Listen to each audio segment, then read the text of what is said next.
começa mais um podcast, tudo junto e misturado. E essa semana foi o Dia Mundial da Saúde Bucal. E para a gente falar sobre saúde bucal, eu estou recebendo aqui a minha amiga, dentista, endodontista, especialista em harmonização facial e dentística, doutora Marília Camargo. Tudo bom? Tudo bem, pastora Débora? Muito bom te receber aqui novamente. É verdade, muito bom, prazer estar aqui com você novamente, abordando aí dessa especialidade, né, da odontologia aí que a gente ama tanto. E me fala uma coisa, quais são os fundamentos essenciais de uma boa saúde bucal? Então, na verdade, quando a gente fala de saúde bucal, a saúde bucal compreende a capacidade de falar, de sorrir, de sentir o sabor das coisas, da própria mastigação mesmo, de ingerir, né, o alimento e assim, buscar, né, os nutrientes melhor para o corpo, para o organismo. E quando a gente fala de saúde bucal, a gente não fala só de dente, a gente fala do geral, porque na verdade a gente fala também do organismo, né? Porque através da boca, né, a gente tem aí a porta de entrada, né, para várias coisas, tanto para vitaminas, para o nosso sustento e tudo, quanto também para doenças também, né? Então, essa é a minha próxima pergunta, como que a gente pode relacionar a saúde bucal com a saúde geral do nosso organismo? Ok, vamos lá. Na verdade, o que a gente precisa de ter consciência é da boa higienização do meio bucal. Por quê? Porque, na verdade, a gente tem várias bactérias no nosso organismo, no nosso meio bucal, e essas bactérias, quando elas proliferam muito, elas geram algumas doenças. Então, dessa forma, por exemplo, a gente tem aí a gengivite, que é uma inflamação na gengiva, que às vezes o pacientinho percebe um sangramento na gengiva ali, percebe que a gengiva está um pouquinho inchada, vermelhinha, e essa inflamação, ela pode gerar uma periodontite e depois, às vezes, pode até gerar uma endocardite bacteriana, porque se essas bactérias acabam caindo na corrente sanguínea, a gente pode ter, por exemplo, a endocardite bacteriana. Eu ouvi dizer uma vez também até uma artista que ela fez um canal mal feito e teve uma meningite, né? Por causa desse canal mal feito que ficou acumulando bactéria ali muito tempo, né? Isso mesmo. A gente tem a endocardite bacteriana, a meningite, outras doenças também que acabam se agravando pela má higienização. Por essa proliferação de bactérias no meio bucal, também o diabetes, que acaba agravando a situação do diabetes se você não tem uma boa higienização do meio bucal. A artrite também, reumática, que também é outra doença que acaba se agravando também com essa questão das bactérias. Então, realmente, a gente precisa de estar bem de olho aí na nossa saúde bucal mesmo. E quais são os sinais de alerta, doutora, que a pessoa tem que ter? Começou a ver, procurar ajuda na hora? Olha, a gente tem alguns sintomazinhos, como eu falei, a questão da gengiva sangrando, às vezes o pacientinho deixa de passar um fio dental, deixa de passar a escova naquela região, porque ela fica com medo de escovar os dentes e às vezes achar que foi um trauma, que é porque está machucando. Então, se você percebe que a gengiva está avermelhadinha, que ela está inflamadinha e sangrando, esse já é um sintoma básico para você procurar um dentista. E quais são os alimentos que promovem a saúde bucal? Os melhores alimentos? Tem gente que fala assim, não sei, uma maçã, uma cenoura, existe? Com certeza. Os alimentos que são uma fonte rica de cálcio e proteína, normalmente são os mais indicados, porque por exemplo, as verduras, as frutas, como você falou aí, a maçã, como verdura o brócolis, as folhas mais escuras, né, a couve e tudo, eles são fonte rica em cálcio e proteína. E eles são livres de açúcar. Então, que na verdade é o fundamento ali para a bactéria, o Streptococcus mutans ali, acabar gerando um meio bucal mais ácido. Então, essa bactéria, ela fermenta ali, né? E provoca esse meio bucal mais ácido e acaba atingindo o esmalte do dente, que é onde vai aparecer a cárie ali, entendeu? Então não é mito falar assim, não come doce, porque doce dá cárie. Não Não come é mito, chocolate, não. porque chocolate dá cárie. Não é mito, não, é verdade. E a gente muda de escova de dente, quantas vezes por dia é o ideal para escovar os dentes? Tem que passar o fio dental antes ou depois? Conta pra gente. Então, essa pergunta a gente recebe muito no consultório, né? Ai, doutora, como que eu faço? Eu passo o fio dental antes ou depois de escovar? Na verdade, o ideal é você passar o fio dental antes, porque você remove ali a sujeirinha dos cantinhos, entre os dentinhos, e aí depois você vem com a escovação e remove o resto de alimento que ficou ali, né? Então, é melhor você começar pelo fio dental e depois passar para a escovação. Agora, assim, quantas vezes no dia, né? Isso. Normalmente a gente fala depois das principais refeições. Mas o brasileiro, principalmente, ele tem aí o costume de escovar só 3 a 2 vezes por dia, né? Então, assim, a gente realmente, para você manter uma saúde bucal bacana, o ideal seria pelo menos 3 mesmo, nas 3 principais refeições. E tem um prazo de validade de escova de dente ou não? Pode ficar aquela Tem escova? sim, não. O ideal é a gente trocar de 3 em 3 meses.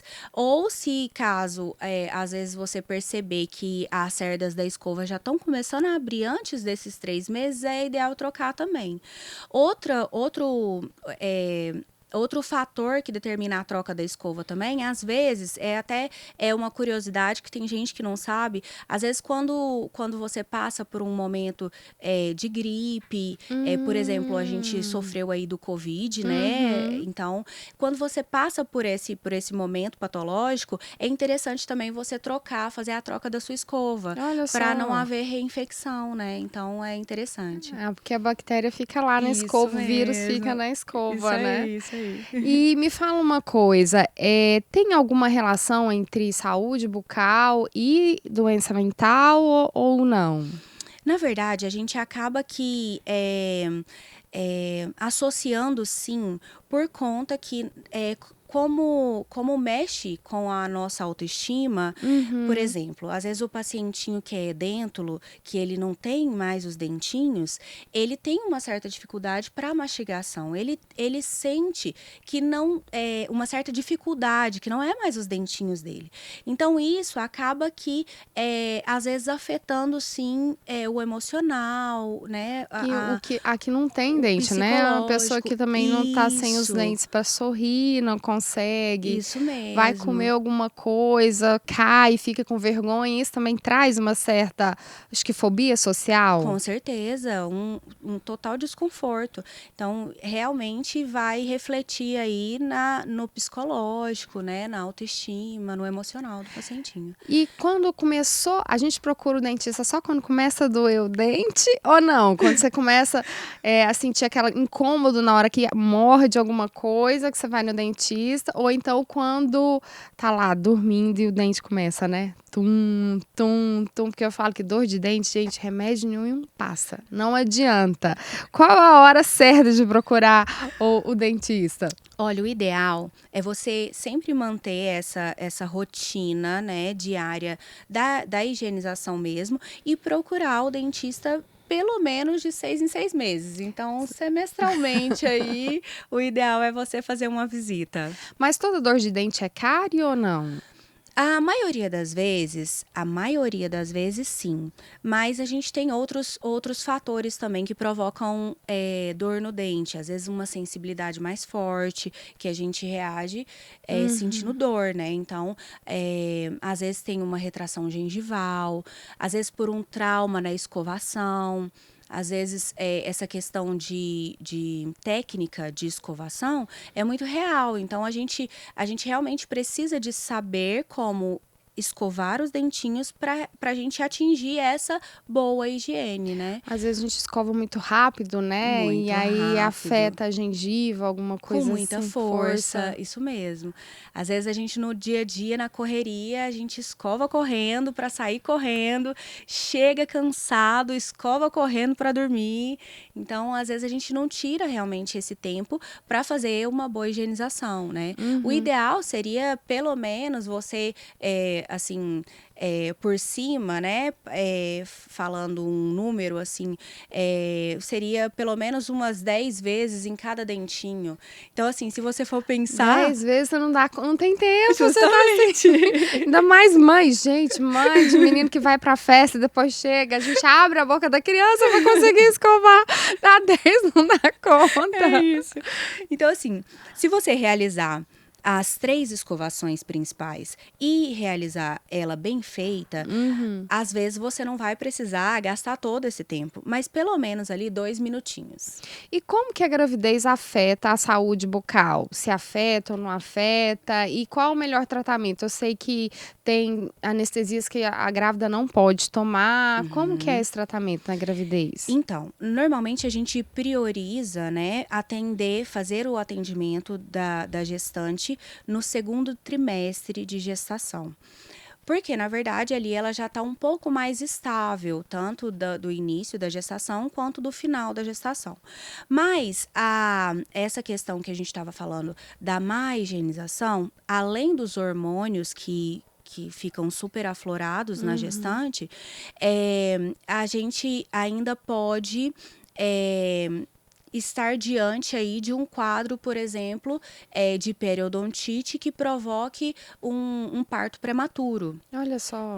Então, como na gestação esses hormônios ficam todos aflorados, às vezes, principalmente por causa dos enjoos, né, das ânsias, né, que a gestante passa, às vezes até para escovar fica difícil, né? A gente recebe muito pacientinho gestante que fala isso, nossa, é difícil até para escovar, doutora, porque quando eu vou escovar, dá Vem a ânsia. de volta. E aí eu tô deixando de escovar, mas na verdade a intenção é você realmente escovar, porque o que acontece? Com a questão do meio bucal ácido, como eu comentei antes, ele propicia todas essas doenças bucais, então a gengivite, a periodontite, a própria cárie, né? E aí isso pode acabar prejudicando também o feto. E tem um tratamento específico ou só começa o tratamento depois do segundo trimestre de gravidez? Olha, na verdade, o ideal é que a gestante faça o pré-natal, né? O acompanhamento odontológico no pré-natal. Tem. Ah, que legal. Tem. Pelo menos uma vez a cada trimestre você ir para ver se tá tudo ok. Se você se organizar direitinho, você vai ver que vai passar aí a gestação todinha tranquila. E a odontologia, ela se modernizou bastante, né, no decorrer desses anos. Quais benefícios que trouxeram essa modernização para o paciente? Eu lembro que quando eu era pequenininha, gente, eu tinha um medo daquele motor, porque era muito alto, era um motorzão tão... Hoje a gente eu vejo muito as dentistas, principalmente odontopediatras, com um tratamento muito humanizado, né? Porque antigamente não era assim, não. É verdade. A gente ficava lá, tinha que abrir a boca de qualquer jeito e acabava crescendo com um trauma, né? Com medo de ir no dentista. Tanto que a gente vê vários adultos aqui morrendo de medo hoje em dia, né? Verdade. Como que essa modernização beneficiou? Olha, como você citou aí mesmo, na questão de pediatria, né, na odontopediatria, hoje a gente tem uma tecnologia realmente a nosso favor. Hoje a gente consegue sedar o pacientinho, hoje a gente consegue deixar mais lúdico, né, com todas as ferramentas que a gente tem, né? E sem contar que a questão do motorzinho hoje é um pouco menor o barulho, né? Mas a gente tem também, por exemplo, o scanner intraoral, que, por exemplo, antigamente a gente fazia as moldagens para fazer próteses, né? Prótese unitária, prótese total, removível. Às vezes, para fazer uma plaquinha de clareamento, uma placa de bruxismo, a gente usava aquela moldagem tradicional, Nossa, né? gente, Daquela massinha que às vezes também dá ânsia de vômito, na né? boca toda, Na né? boca Eu lembro quando eu toda. fui colocar aparelho, Aparelho. ele na boca inteira, e a gente ficava assim, ai meu Deus, vou sufocar aqui agora. Isso mesmo, isso mesmo. Então, hoje a gente tem o scanner, né, que é intraoral, que a gente escaneia toda a boca do pacientinho. A gente tem também, hoje, o CAD/CAM, que ele já faz a impressão desses moldes em 3D. Então, isso facilita muito, realmente veio para facilitar aí a odontologia, para o conforto do pacientinho. E a idade, doutora, ela afeta a saúde bucal? Tem até uma idade que dá cárie, não dá, ou depois de uma certa idade não dá a questão da cárie, mas os dentes a gente começa a perder osso, né, força, e os dentes começam a cair. Ela afeta? E quais são esses? Afeta sim, a idade super afeta, principalmente pela questão, primeiro, alimentar. Então, por exemplo, a alimentação de uma criança, às vezes, ela não é tão saudável, porque ela conhece o doce ali nessa fase de infância, né?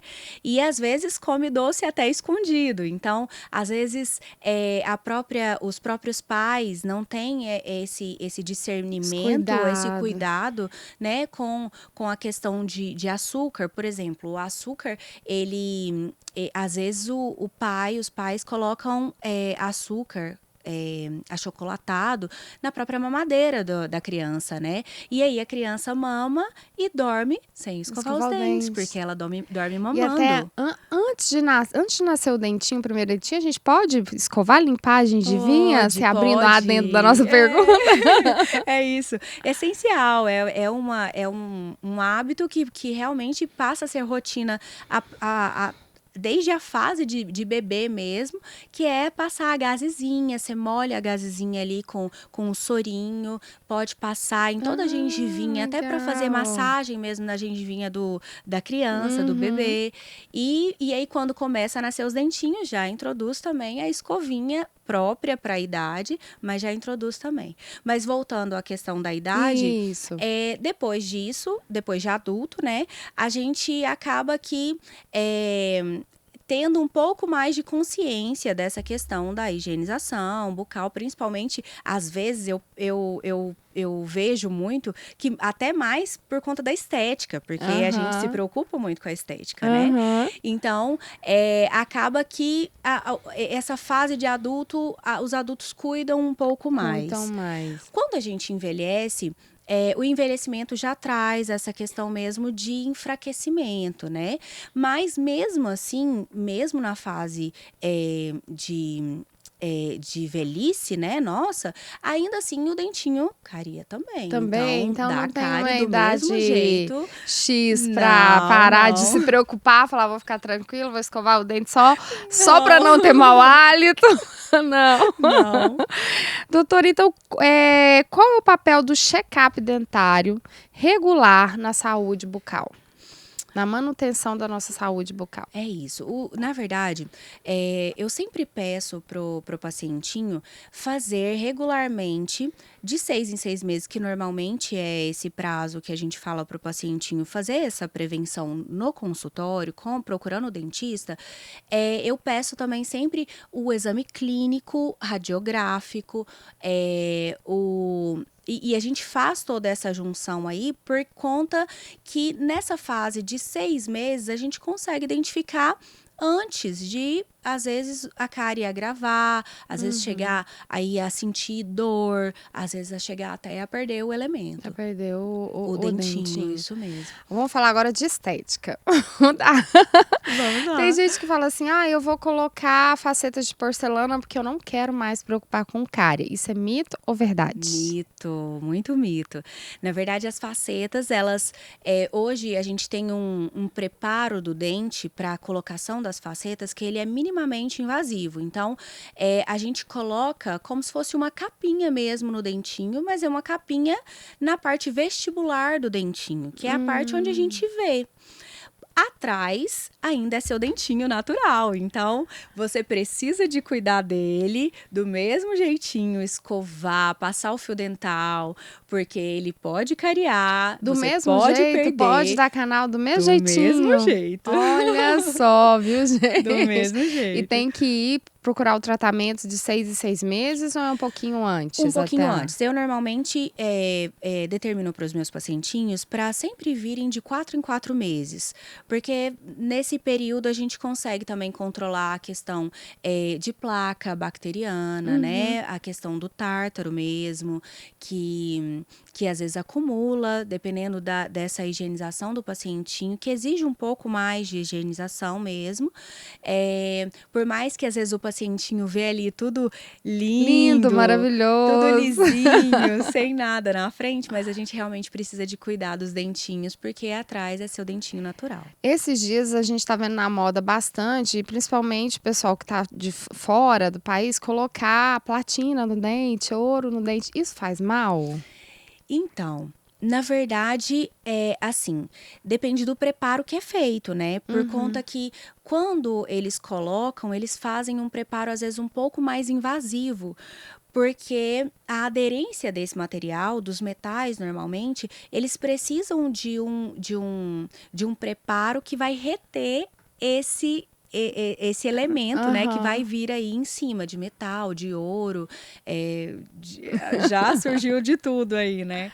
Mas é isso. Então, normalmente agrava um pouco mais por conta que vai prejudicar um elemento que às vezes está até rígido, né, saudável, às vezes não tem nenhuma restauração, às vezes não tem nada e você vai acabar desgastando o dentinho ali. Tem gosto pra tudo, né? Fora que é feio. Né? E me fala, dói colocar as facetas ou é um tratamento tranquilo? É um tratamento praticamente indolor. Tem pacientinhos que sentem um pouco mais de sensibilidade. Então, na hora ali daquele preparo que eu falei, a gente faz como se fosse uma lixadinha em cima do esmalte. E às vezes só aquela lixadinha, só às vezes de sentir um arzinho, mesmo sem mexer, em alguns pacientinhos, eles já sentem sensibilidade. Mas normalmente quando a gente faz os preparos, são todos, todo o procedimento é todo anestesiado. Então não tem risco de sentir no momento. No momento, mas depois fica sensível? Às ou vezes não? pode acontecer de ficar um pouquinho sensível, sim. E tem idade mínima para fazer? Olha, então, eu já fiz 2 casos de pacientinhos. Um pacientinho, ele esperou completar os 18 para fazer, porque na verdade ele tinha falta de um dentinho permanente. Então, ele tinha um dentinho de leite, era um canino, e era um dentinho da frente. E aí, os outros dentinhos dele ainda não tinham um formato, assim, tinha um formato que deixava ele com a cara realmente de criança, né? Que é um dentinho menorzinho, pequenininho. E, além disso, o dentinho de leite lá. E aí, a gente esperou ele completar os 18 anos para fazer tanto o implante quanto as facetas para resolver a questão da estética e harmonizar o sorriso dele. Então, assim, o mínimo que eu já fiz foi 18 anos mesmo. Mas eu acho que tudo tem que ser avaliado, sabe? Eu acredito que cada caso é um caso. E, às vezes o pacientinho nem precisa de colocar em todos os dentinhos. Às vezes ele coloca em 2 dentinhos por conta que às vezes quebrou, às vezes é um dentinho que está escurecido bem ali na frente. Então, assim, eu acho que cada caso tem sua indicação mesmo. E a limpeza, né? Que a gente faz a limpeza pro tártaro para não desenvolver a cárie. Ela tem uma idade mínima para se fazer? Em quanto tempo que a gente faz? A limpeza a gente pode estar fazendo desde a idade de criança mesmo, né? Até a idade de velhice mesmo, né?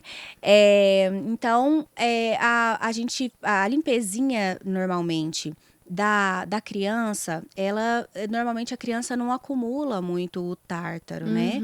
Porque o biofilme ali, ele é mais fácil de ser removido, então com a escovação a gente consegue.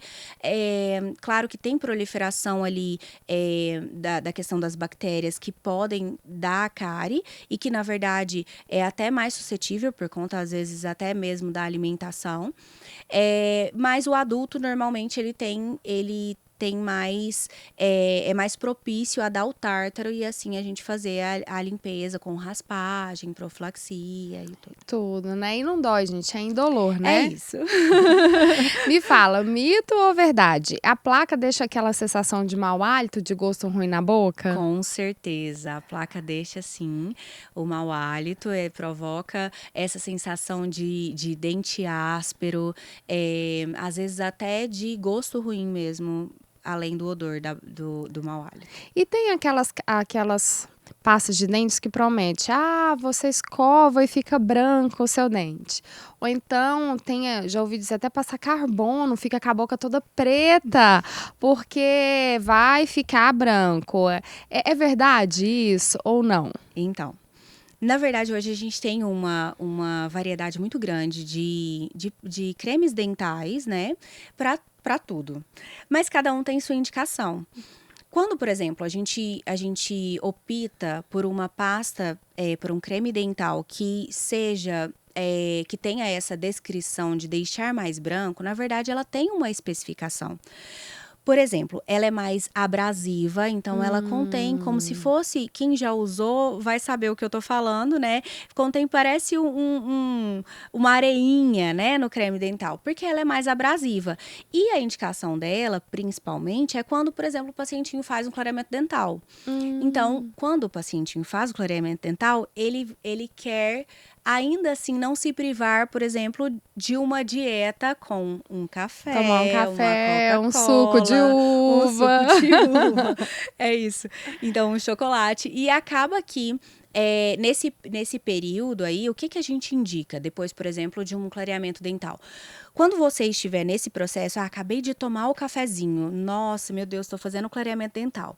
Depois de 30 minutos, não menos que isso, 30 minutos, você vai lá e escova os dentinhos com essa pasta que deixa mais branco. Mas, na verdade, ele não deixa mais branco. Vai manter o clareamento. Ela promove essa, como se fosse essa esfoliação ali para não aderir nos canalículos dentários, né? Essa coloração, esse pigmento. E criança pode usar essa pasta ou não? Não é indicado, tá? A pasta de dente da criança tem a sua especificação de cada idade. Tanto a pasta de dente quanto a escova também. Marília, foi muito bom te receber aqui. Passou muito rápido o nosso tempo. Mesmo. Foi bom demais a gente aprender um pouco mais sobre saúde bucal. Obrigada, viu? Obrigada. E você fica com o nosso próximo podcast. Tchau, tchau.